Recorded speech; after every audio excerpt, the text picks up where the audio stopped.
Chapter 7. In the Princess's Bed.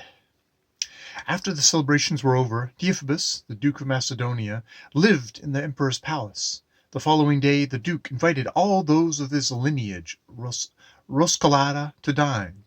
While the guests were eating, the emperor told his daughter to go to the duchess's chamber, since all the foreigners from Brittany were there. The duke is attempting to pay them honor, and celebrations like this are useless if there are no maidens present. The princess replied, "My lord, I will obey your majesty's command." Accompanied by many ladies and maidens, she started towards the duchess's chamber. With great malice, Widow Repose went up to her and said, "Oh, my lady, why does your highness want to go where these foreigners are? Do you want to disturb their dinner? When they see your excellency, no one will dare to eat in your presence, and you and your father want to honor them and give them pleasure, and yet you do them great harm. For all of them would prefer to see the wing of a partridge than all the maidens in the world. Your highness should not act so freely, going to such a place, since you are the emperor's daughter. Think highly of yourself if you want to be well thought of by other people. It is a bad sign when I see your excellency always with that fool Trnt." I don't have to obey my father. Don't I have to obey what my father, the emperor, orders me to do?" said the princess. "I don't think anyone would blame me for obeying my father's command." But she went back to her own chamber without visiting the duchess. When everyone had eaten, Plasma Davida decided to see Trnt and talk to the duchess. Seeing Trnt sitting there deep in thought, she went over to him. To console him, she said, "Captain, my lord, my soul suffers deeply when it sees you so sad and lost in thought. Tell me, your grace, how can I help? For I will not fail you, even if my life were in balance." Trnt was very grateful to her. The duchess approached them and asked Placer de Vida why the princess had not come. Placer de Vida answered that Widow Repose was the cause, for she had scolded her at length. And she would not tell what the widow had said about Trnt, so that he would not explode in anger. "I wish," said Trnt, "that she were a man. Then I could repay her for all the wicked things she says."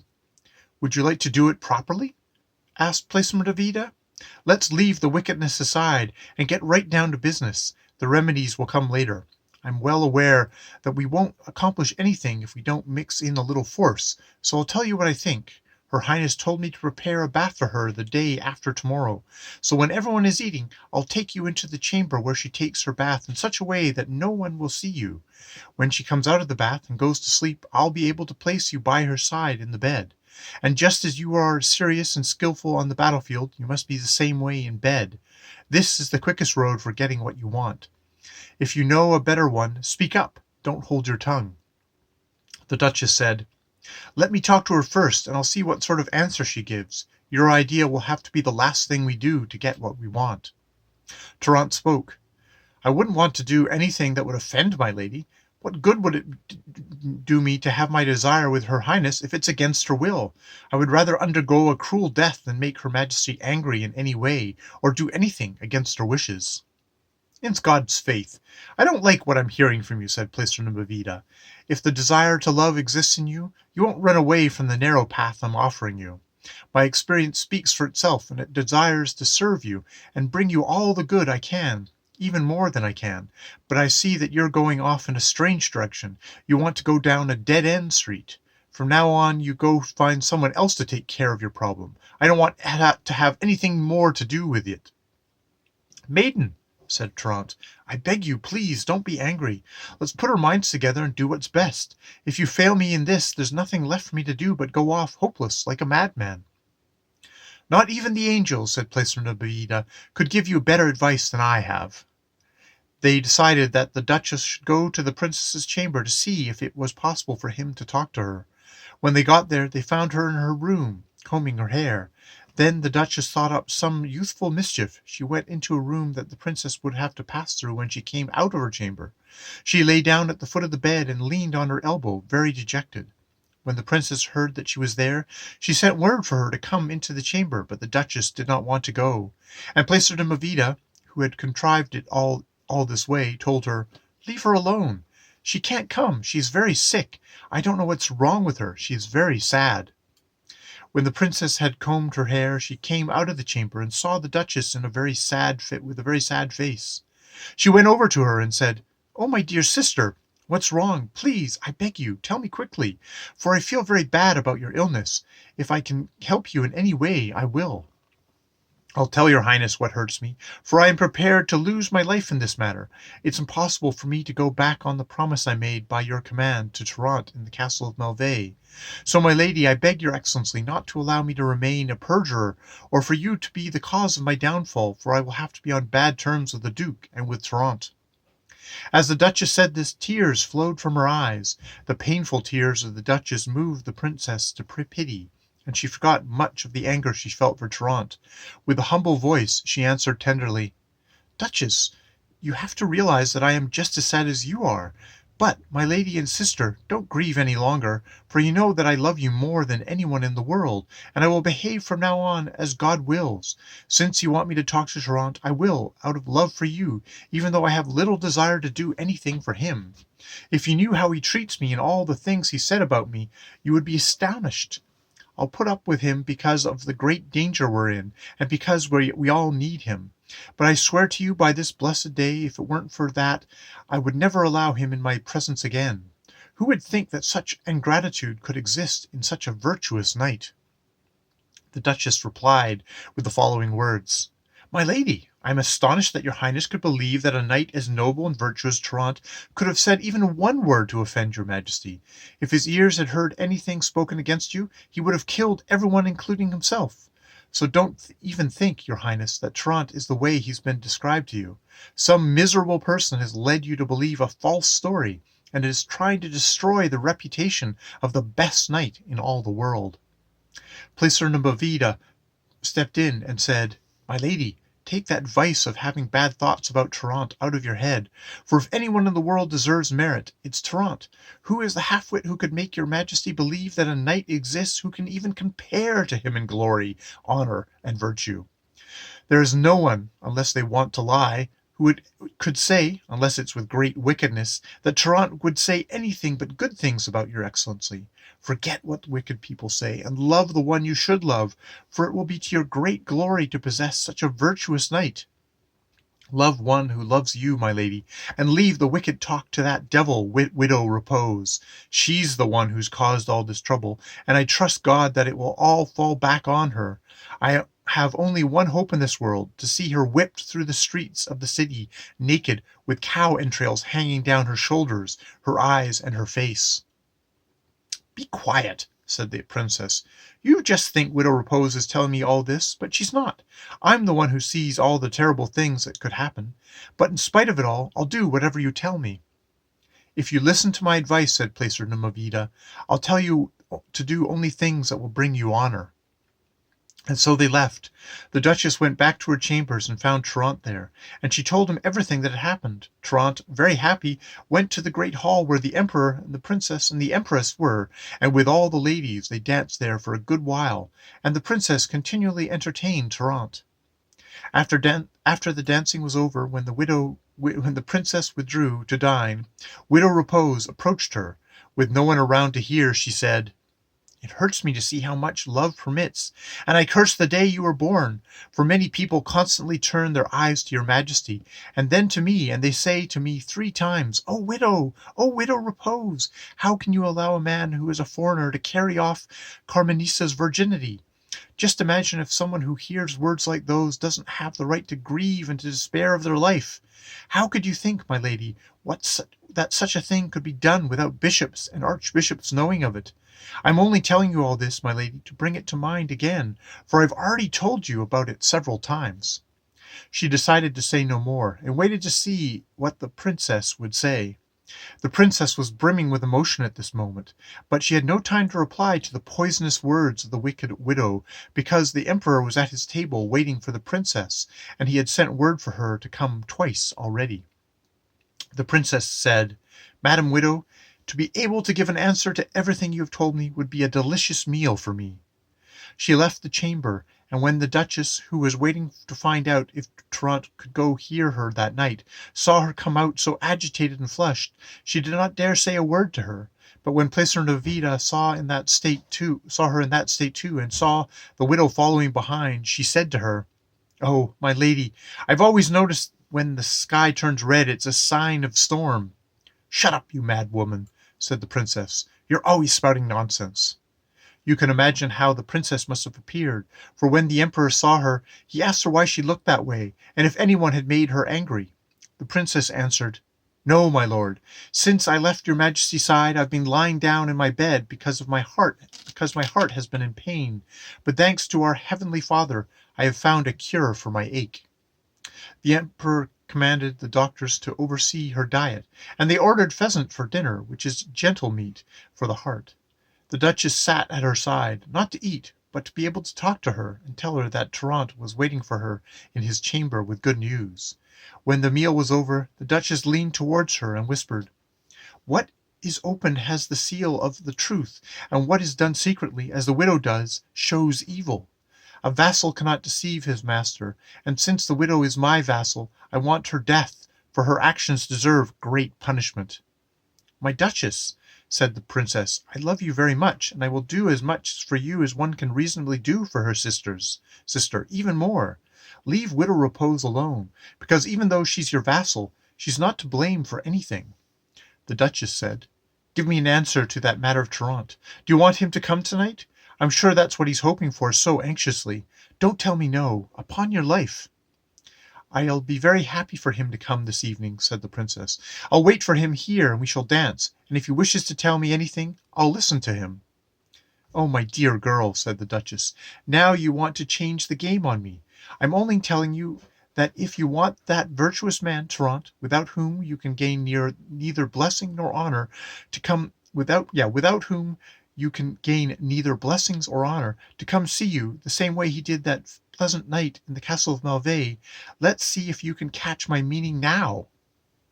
"Can't think of it all when you mention Trnt's name to me," said the princess.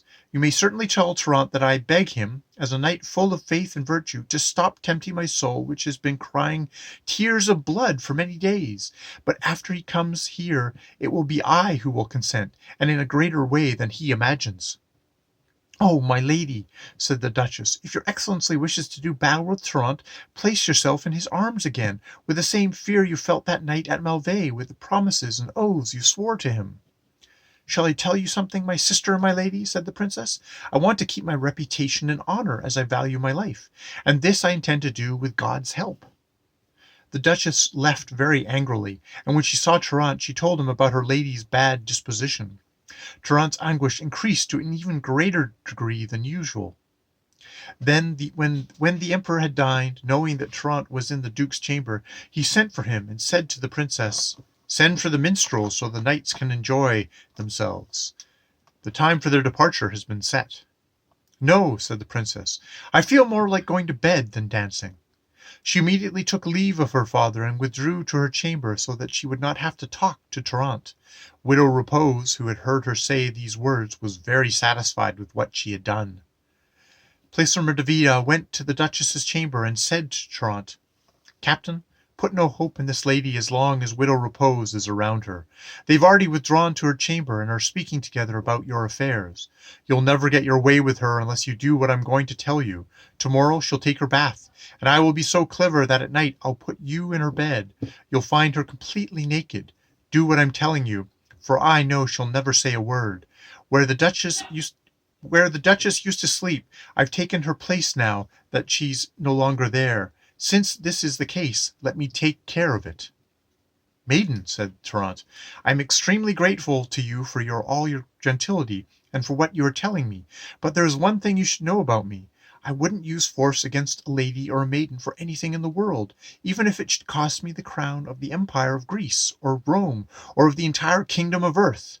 I prefer to go through the pain and trial of pleading with her, for I am completely convinced that she was created in paradise. Her gracefulness shows that she is more angelic than human." He said no more. Placer showing her anger to Trnt, said, Trnt, you will never be brave or feared in battle if you don't mix a little bit of force in when you love a lady or maiden. Since you have a good and genteel hope, and you love a maiden valiantly, go into her room and throw yourself down on her bed when she's naked or in her nightshirt, and wound her boldly, because among friends no towel is necessary, and if you don't do it, I won't be your ally any longer, for I know many knights who have deserved honor, glory, and fame from their ladies because they had their hands ready and valiant. O Lord, how wonderful to have a tender maiden about 14 years old and completely naked in your arms. O Lord, how wonderful to be in her bed, kissing her all the while. O Lord, how wonderful if she's of royal blood. O Lord, how wonderful to have an emperor as her father. O Lord, how wonderful to have her rich and generous and free of all infamy. Now what I want most of all is for you to do what I tell you to. By this time most of the night was gone, and they wanted to lock up the palace, so Trnt had to leave. When he had said good night to the Duchess and was ready to go out, Placer de Movida said, "Captain, my lord, I wouldn't be able to find anyone who could do as much for me. Go to sleep, and don't come back from the other side." Trnt burst out laughing and said to her, "You have such an angelic nature, you're always giving good advice." And so they went their separate ways. That night Trnt thought about everything the maiden had said to him. The next morning the emperor sent for the captain, and he immediately went and found him dressing, and the princess had come to wait on him. She was wearing a brocade skirt, with no cloth covering her breasts, and her hair, loosened somewhat, almost reached the ground. When Trnt approached the emperor, he was astonished to see such perfection in a human body as he saw in her then. The emperor said to him, "Captain, in God's name, I beg you to do everything possible so that you can leave with your men soon." Trnt was so impressed by this vision of a striking lady that he was stupefied and could not speak. After some time had passed, he recovered it and said, "I was thinking about the Turks when I saw your majesty, so I didn't hear you. Your highness, tell me what you want me to do, I beg you." The emperor was surprised to see him so distracted. But since he had understood so little, he thought that this must be the case, for he had seemed entranced for half an hour. The emperor repeated what he had said, and Trnt answered, "My lord, your majesty should know that the crier is running throughout the city, telling everyone that the departure is set for Monday, and today is Friday. So we will be leaving very soon, my lord, and nearly everyone is prepared." Trnt stood behind the emperor so that he would not see him, and covering his face with his hands, he looked at the princess. She and the other maidens laughed out loud, while Placer de Movida stood in front of the emperor, and taking the emperor's arm, she turned him towards her and said, If you have done anything noteworthy, it's because of Trnt, who conquered the Grand Turk and made him lose the false and terrible madness he had about ruling the entire Greek Empire. He also intended to conquer the old emperor here with pretty words instead of the Turkish kings and sultans desperately ran for safety to the great fortress in the city of Belpig, and not at their leisure, but swept along by the fear that took control of their feet. He is one renowned by his virtue. And if I had the royal scepter and were the lord of the Greek Empire, and if Carmenisa had come from my body, I would know very well whose wife I would make her. But all of us girls are foolish like this. We want nothing but honor, position, and dignity, and as a result, many of us come to a bad end. What good would it do for me to belong to the line of David if I lost what I had for lack of a good man? And you, my lord, try to save your soul, since you've spared your body in battles in the past, and don't even think about giving another husband to your daughter. But do I have to say it?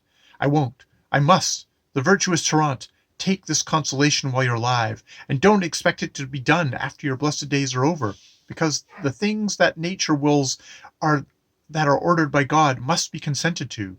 That way you'll have the glory in this world and paradise in the next. Then she turned to the princess and said, "You who are of such lofty blood, take a husband soon, very soon. If your father won't give you one, I will, and I'll give you none other than Trnt, for it's a wonderful thing to have both a husband and a knight. Whoever can have one?